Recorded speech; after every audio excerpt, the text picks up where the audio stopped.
ഇതാണ് ആ അത്ഭുത പച്ചമരുന്ന്. ഒരു തവണ പുരട്ടിയാൽ തൊണ്ടയിൽ കുടുങ്ങിയ ഏത് മീനിന്റെ മുള്ളും തനിയെ കരിയിച്ച് കളയുന്ന രഹസ്യക്കൂട്ട്. ഇത് കുന്നോളം പഴഞ്ഞിലുള്ള ബെന്നിസാർ പാരമ്പര്യമായി കൈമാറി വന്ന ആ മരുന്നിന്റെ ഇന്നത്തെ അവകാശി. മൂലപ്പാടുള്ള ഈ വീട്ടിൽ പ്രതിഫലം വാങ്ങാതെ കാലങ്ങളായി തൊണ്ടയിലെ മുള്ളിലുള്ള ചികിത്സ നടക്കുന്നു. ആ ചികിത്സാ വിശേഷങ്ങളിലേക്ക്. അതായത് ഇത് തേക്കുമ്പോൾ മുള്ളു ഉരുക്കി പോവുക. മാംസത്തിന്റെ ഉള്ളിൽ കയറ് ഭാഗത്തുള്ള മുള്ളു മാത്രം ഉരുകുള്ളൂ. അപ്പൊ എന്നാലും അങ്ങനെ ഉള്ളിലേക്ക് ഇറങ്ങിപ്പോകും. ഇത് മീനിന്റെ മുള്ളു മാത്രമാണോ എഫക്ട് ചെയ്യുള്ളൂ അല്ലെ ഈ മരുന്ന്? അത് തൊണ്ടകളിൽ മാത്രമേ പറ്റൂ. തൊണ്ടകളിൽ മാത്രമേ പറ്റൂ. കാലിന്റെ മുള്ളും കയ്യിന്റെ മുള്ളും ട്രൈ നോക്കിയിട്ട് മറിക്കുക മാത്രം. ഏത് മത്സ്യമായിക്കോട്ടെ, ഏറ്റവും വലിയ മുള്ളായിക്കോട്ടെ. മത്സ്യത്തിന്റെ മുള്ളാണെങ്കിൽ ഒരു സംശയമില്ല പോയി. ഇന്നലെ എല്ലാവർക്കും ഉണ്ട്. ബെന്നി സാർ ഒരു ഫിസിക്സ് പ്രൊഫസറായിരുന്നു. എന്നെ പോളിയില് പഠിപ്പിച്ചിട്ടില്ലാണ് ഫിസിക്സ്, അപ്ലൈഡ് ഫിസിക്സില് പഠിപ്പിച്ചിട്ടില്ലാണ്. പിന്നെ എംബി കോളേജിലൊക്കെ ഉണ്ടായിരുന്നു. വേറെ മറ്റേ എംഎസ്സി ഫിസിക്സ് അല്ലായിരുന്നു. ഫിസിക്സ് ആയിട്ട് ബന്ധപ്പെടുത്തിയിട്ട് ഈ മരുന്നിന്റെ എന്താണ് സാർ അതിന്റെ നല്ലപോലെ പേസ്റ്റ് ആക്കി അരക്കണം. നല്ലപോലെ പേസ്റ്റ് അരക്കുമ്പോൾ ശ്രദ്ധിക്കണം, വളരെ പേസ്റ്റ് ആക്കണം.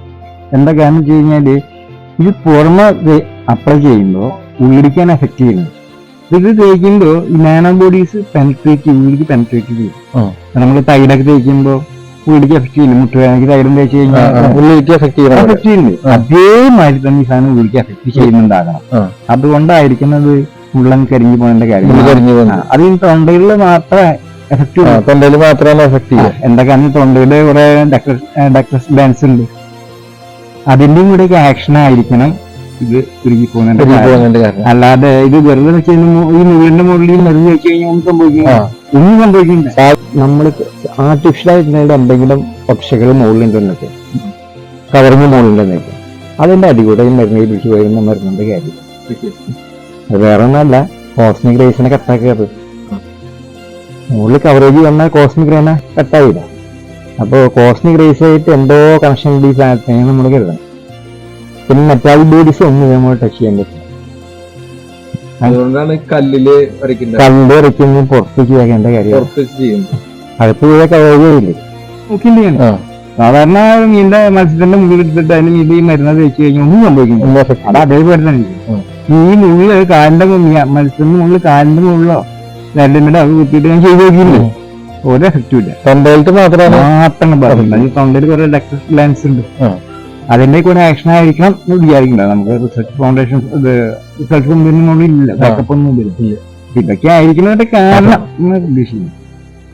ബെന്നി സാറ് എത്ര കൊല്ലായി ഈ പരിപാടി ചെയ്തിട്ട്? എന്റെ ഫാദർ ചെയ്തിരുന്നു, ഗ്രാൻഡ് ഫാദർ ചെയ്തിരുന്നു, ഗ്രേറ്റ് ഗ്രാൻഡ് ഫാദർ ചെയ്തിരുന്നു. അതിന് മുന്നേ എത്ര പേര് ചെയ്ത് എനിക്കറിയില്ല. നമ്പർ നമ്മുടെ വീഡിയോയുടെ കൂടെ കൊടുത്തേക്ക് ഒരു വിഷമമില്ല. എന്തെങ്കിലും ബുദ്ധിമുട്ടുള്ള വലിയ ഹോസ്പിറ്റൽ ചെലവും കാര്യങ്ങളൊന്നും ഇല്ലാതെ സാറാജികള് ഒരു പൈസ പോലും പ്രതിഫലം മേടിക്കാതെയാണ് ഈ പരിപാടി ചെയ്യുന്നത്. ഈ മരുന്നും ഈ ചികിത്സയും ഫ്രീ ആയിട്ടാണ് ചെയ്യുന്നത്. ഇത് ആർക്കെങ്കിലും മറ്റേ വരാതെ. അപ്പൊ ഞാൻ നമ്പർ താഴെ കൊടുക്കുന്നുണ്ട്.